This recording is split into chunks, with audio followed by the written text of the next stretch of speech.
I would just like to say that it's completely insane what we're capable of convincing our minds of. When you are living in denial of your truth, and by the way, I don't even know if the person who really needs to hear this message is going to hear it, because they are living in so much denial that they're going to hear this and probably like slam the laptop shut or like throw their phone out the window, because I did the same thing. Like, when you are living a misaligned, incoherent life, and by incoherent, I mean your mind, body, and spirit are not in alignment. Your spirit wants something else, but you've convinced yourself like, everything is fine, I am so happy in my life. Like, you're not fucking happy. You are literally living somebody else's life and contorting yourself to appease someone else, society, your family, your partner, whoever. And it's crazy the amount of denial that you can be capable of. I am so capable of it. And it honestly scares me, because I'm in my old childhood, well, not childhood bedroom, but the house my parents moved to later in life. And I lived up the street from them when I was living in my most misaligned era of my motherfucking life. And I've been thinking about it so much, because whenever I'm in this house, I was saying in my last video, the smells, the sounds, the everything just reminds you of that time. I go into my bathroom and like the closet, and I just am like, oh my gosh.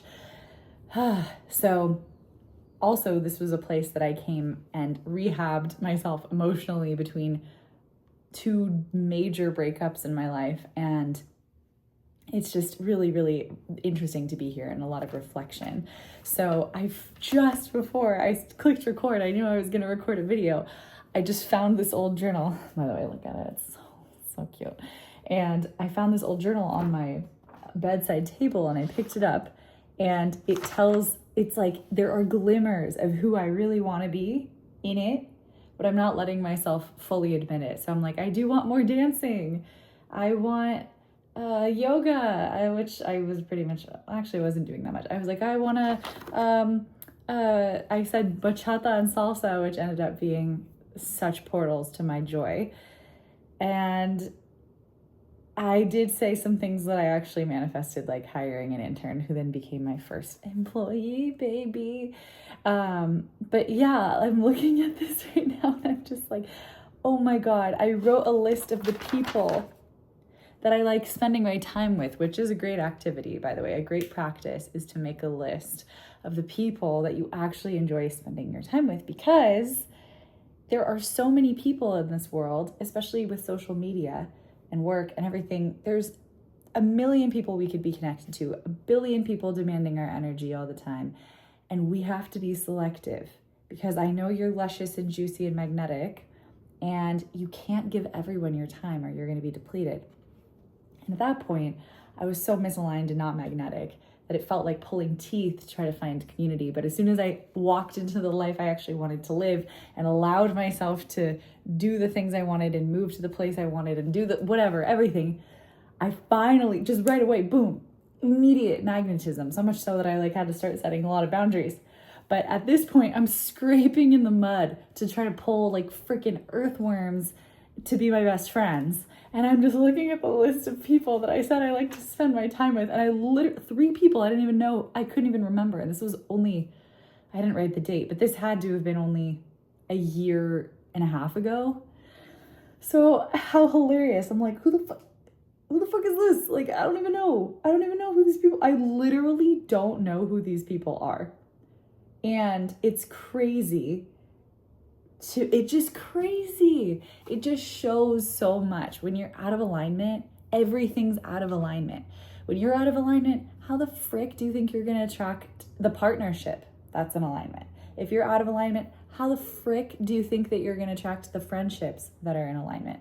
If you're out of alignment, how the mother frick do you think that you're going to be successful? If you're out of alignment, most important question, how the mother fuck do you think you're going to be happy and joyful? So if you're out of alignment, it's obvious that things are not feeling easy or fun. You feel like life is a drag. You feel like maybe you're even broken. Maybe you're sick. Maybe you're and I don't want you to think because you are the problem. I want you to think of it as, this is not the groove. Life is a game of hot and cold. I really believe that. Life is a game of hot and cold, and right, like I was going to say life imitates art. My favorite pastime are camp games, like children's camp games is my creme de la creme for me. And I really do believe that there is metaphor in a lot of them. And hot and cold, a great one. You're hot, you're hot, you're hot. You go the wrong way. You're cold, you're freezing. You're so far off base. Life is like that. And your spirit and your body, because your body is the physical vehicle we have in this life, is going to say yes or no to you by expressing anxiety, by your hair falling out, by developing kind of illness or migraines or other issues. Honest to God, it sounds crazy, but it's not. It's like the most obvious thing that there is. Like it's the most, if you think that's nonsense, to me, it is the most sensical thing that the thing that we would travel through life with would be our thermostat. Our body is our thermostat. Our body says, I'm freezing. I hate this. This is not right. And we get to redirect. And you don't have to make yourself wrong for needing to redirect. In fact, your thermostat is working splendidly. Your sensitivity is your superpower. And I had to it took me years to believe that, because I would go through so much anxiety and pain and distress and depression and confusion and spiraling and what my 2 exes ago called my hurricanes. I would literally just start hurricaning. Like I would get so frantic and hectic and chaotic and afraid and confused and sad and literally start to like spiral my life, because I was like, this isn't right. Like I'm basically throwing shit around in a circle trying to figure out what needs to change, but it's just, everything needed to change. You know what I mean? And the more aligned I became, by the way, the less I hurricaned. And I remember that like throughout the time. And of course, I had these tools and practices that kept me grounded as I moved through becoming brave enough and listening to myself enough and trusting myself enough to make those decisions that were actually for me. And then, I don't talk about this part enough. So once upon a time I was engaged to a guy, and he was a great guy, super kind, super good person.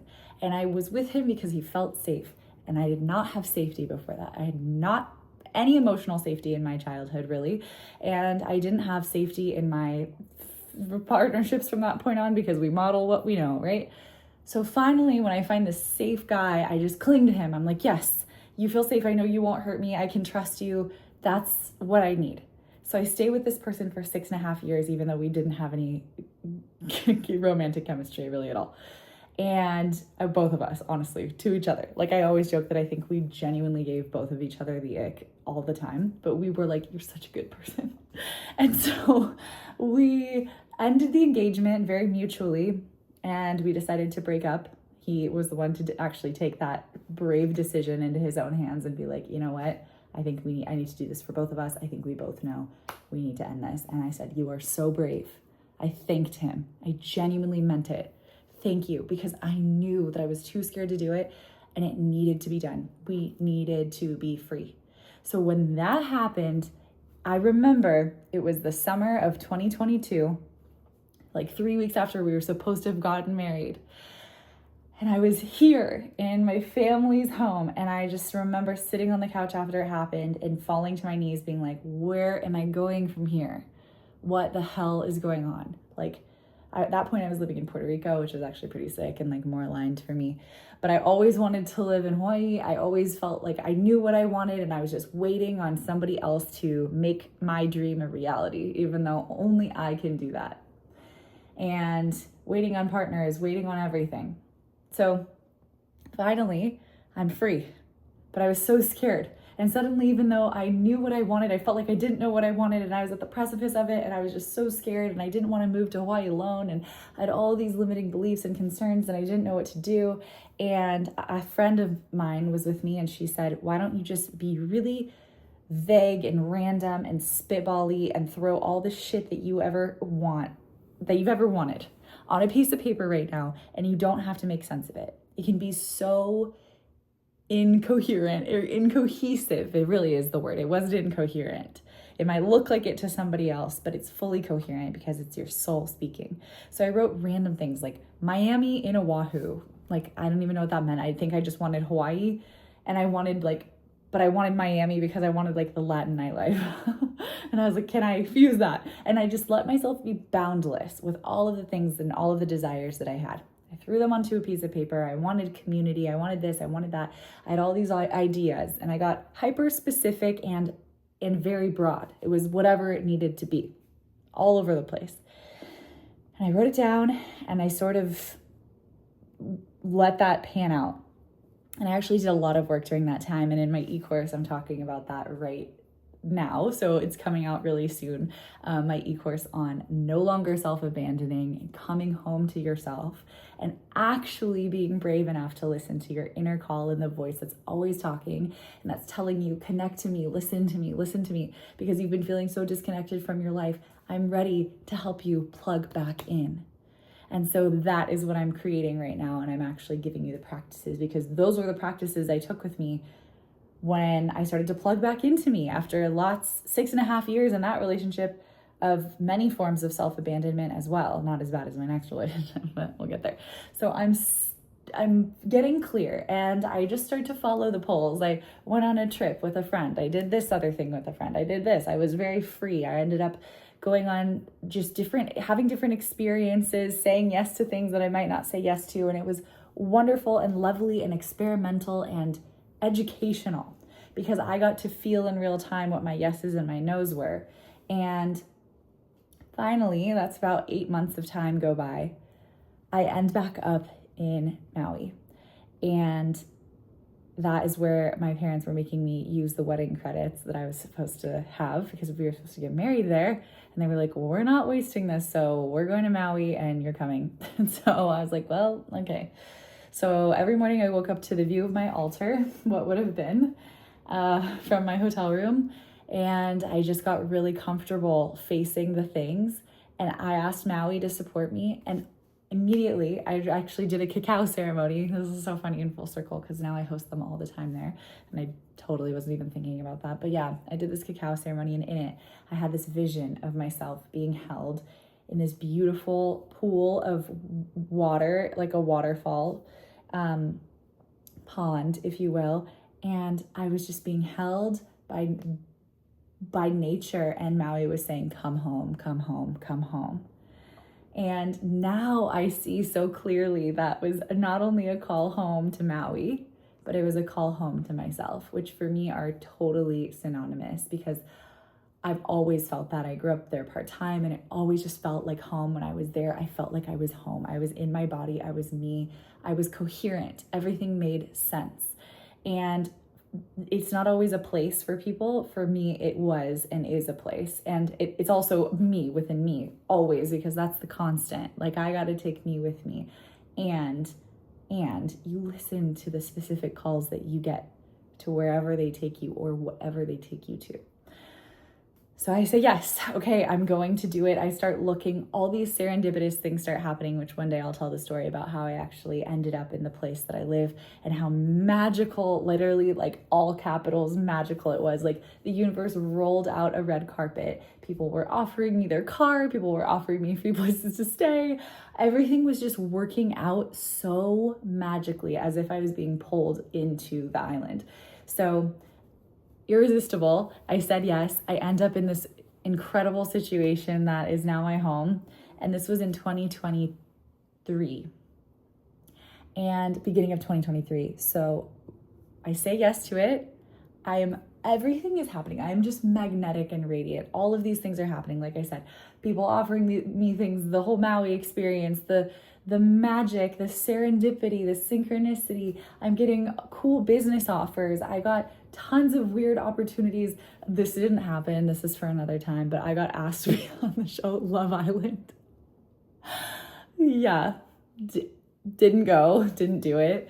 But like, it was just consistent energy of people being like interested and contacting. And I was like, whoa, okay, like money, abundance, joy flowing in, opportunities just everything. And suddenly I meet this person 2 weeks before I'm supposed to move home. And I threw everything away. So when I come back here in this literal very room, I remember the girl that I was and the girl that I was re-becoming, and remembering in that time my magnetism, my joy, my truth. And I think I got scared, honestly. I got scared because I hadn't developed the nervous system bandwidth to hold that. I got scared because I'd never seen any woman in my family really do that, in my immediate family. I got scared because society tells you you gotta be scared and that you can't do it and it's too crazy. And I had so many other people's conditions, programming, ideas, beliefs in my head. And I wanted love so bad. I wanted love so bad. I wanted to be loved so bad. I had been through so much emotional neglect and mismatch. And so I felt what felt like a really strong chemical pull to this person, and a lot of attention in ways that I had never received. And I threw everything away. And to be honest, I think women do this, and I think women have done this for many years, if not centuries. And I don't want any woman, or any human for that matter, to do what I did, to abandon myself the way that I did. And I really abandoned myself. I was standing right there on the edge, being like, here I go. This is me. This is it. This is my life. This is my joy. I am aligned. I am radiant. I am getting all the love that I can't give myself yet because I haven't learned, and I never have. And I'm so desperate for that I just walked away. And I thought that I was happy for probably literally 3 months. But I was really anxious those 3 months too. My nervous system, I remember I'd have butterflies that felt like they were painful, literally painful, which is, by the way, a nervous system no-go. That means literally danger. That means this is not good for you. And danger doesn't always have to be like physical or like abusive or whatever. It misaligned. Remember, your body is your thermostat. But I didn't know. I didn't even know. And so I would literally hold a heat pack on the floor right here where I'm standing. And I called it my butterflies hospital. And I'd like come here to my parents, especially in the beginning of this relationship, and I would hold this heat pack on my stomach out of pain, these painful butterflies trying to warn me. But I'm fully misreading everything and thinking, no, but you wanted to be loved like this. You wanted to be loved like this, like an addictive, almost drug-like quality. And we only are vulnerable and susceptible to that when we didn't learn how to give it to ourselves, and we don't give it to ourselves. And I was just honestly young, and knowing what I know now, I'm like, dang, maybe not even young. I mean, plenty of people would do this well into their years, and that's why I feel so called to proliferate this message. I never want anyone to do what I did. Never. And so I abandoned myself a little more and a little more and a little more, and left more and more behind. I was trying to go back and forth at first, and then eventually I just went full send and moved back to California so that I could be with this person. And I felt like maybe that would make me feel better if I just fully went in and stayed with him, lived with him. And of course, it only made it worse, because the truth was there was no true future. There was no true compatibility. There was no alignment there. And eventually I felt like I lost my mind. I felt like I lost complete connection with God, with my soul, with spirit, with the universe. And I'd always been deeply spiritual. And I felt that in order to be in that relationship, I had to cut that tie completely, because what did that tie do? It compromised it. Because what was on the other side of that? Oh, a voice that said, what the fuck are you doing, brother? What the fuck is going on? You know who you are. And this is not her. This life is not hers. And so when I finally got brave enough to hear that voice, I heard it, but to listen to that voice and honor that voice, everything changed and I couldn't look back. And I know people are really scared of this. What does it mean? It disrupts everything. What could it do? All it can do is set other people straight too, because you are the cog in the flow. Get out. I know this sounds really radical, because my whole thing is you need to take up more space. And like, I'm always trying to get people who are people pleasers into the room and to be able to take up more space, myself included. It's still hard for me. But my God, if you are a misaligned person, you are taking up space in all the wrong ways. Move. I know this is going to sound harsh, but move so that that person can find a truly aligned partner, and so can you.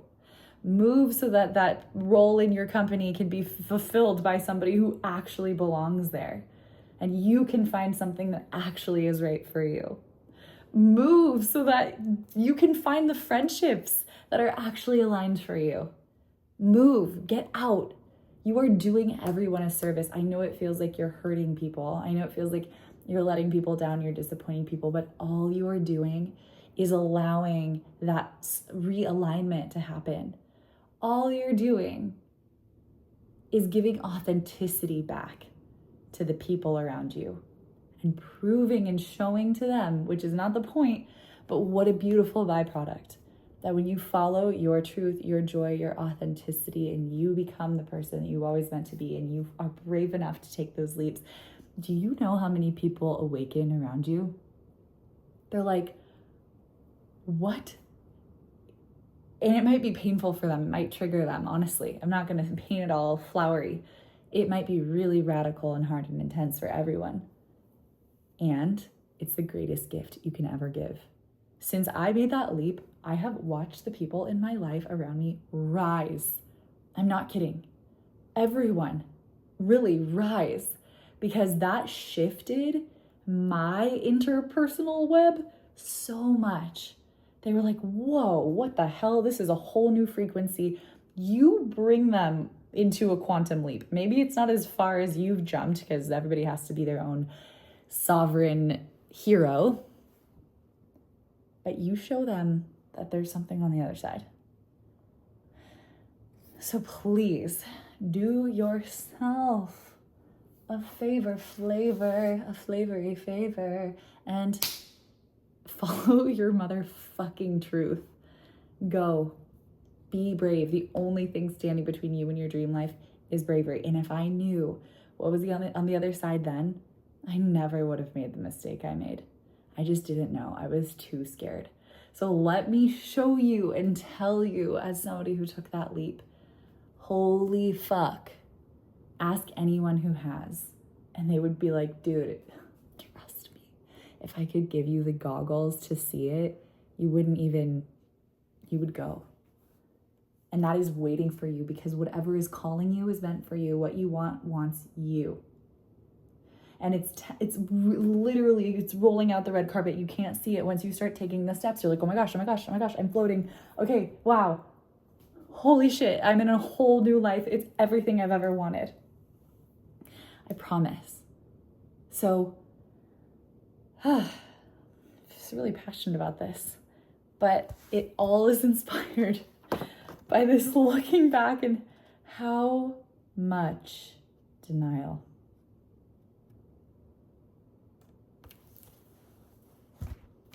No more denial, my friends, because your dream life is on the other side of that.